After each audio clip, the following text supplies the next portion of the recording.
Good evening viewers. स्वागत दर्शक बंधु समस्त को आस करी नंदतारा चैनल को पुणी थे स्वागत।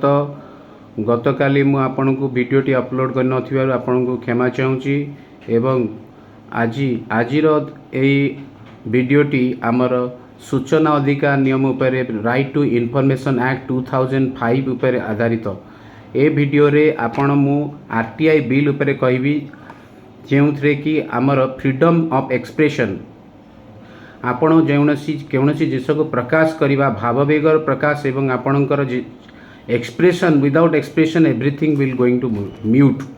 आपण कौन बिना एक्सप्रेशन आपणकर कौन जिनस जपरि निर्बोध एवं निर्जीव सब्यस्त हुए कौन तथ्य एवं एक्सप्रेशन नथिले तार कौन माने न था। It has no meaning.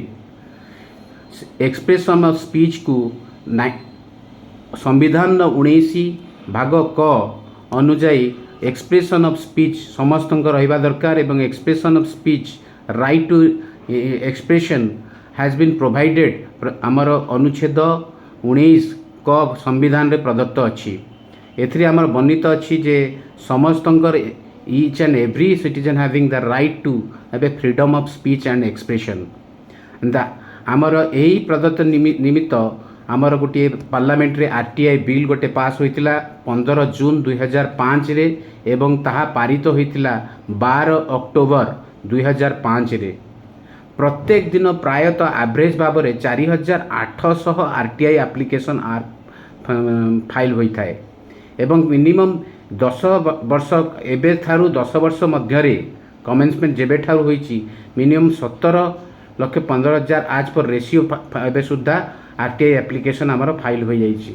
Although आमे सेतिकी पारित न होइथिले मध्य आमे जेतिकी भाव में देखुचे पारित होइची एवं supreme court of India in 13 November in a landmarking decision upheld the decision of Delhi High Court bringing the office of Chief Justice of India under the purview of the Right to Information Act।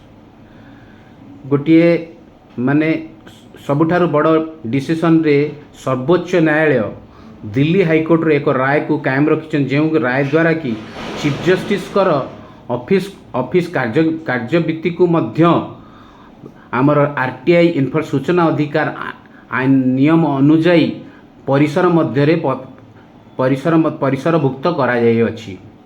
ए वीडियोटी आपण को मो right to information about रे गोटे संक्षिप्त भाव में आपण को आभास देती। मु चेष्टा करी आ उपरे किछि अधिक किछि वीडियो मु लॉन्च करी आपण को परवर्ती वीडियो में आपण को जणाइबी। आपणकर मोर कौन त्रुटि थिले आपण मते कमेंट माध्यम रे जणांतु एवं मोर ए वीडियो को आरंभ शेष पर्यंत देखा मोर अनुरोध एवं आपण को ए वीडियोटी भल लगी लाइक करंतु एवं शेयर करंतु एवं जदि भल लगी थाए सब्सक्राइब मध्य करंतु। जय जगन्नाथ। आपण को दिन मंगल हेउ एवं मो चैनल आपण देखंतु एई भलिया मो सहित जोड़ी रहंतु। धन्यवाद। जय जगन्नाथ।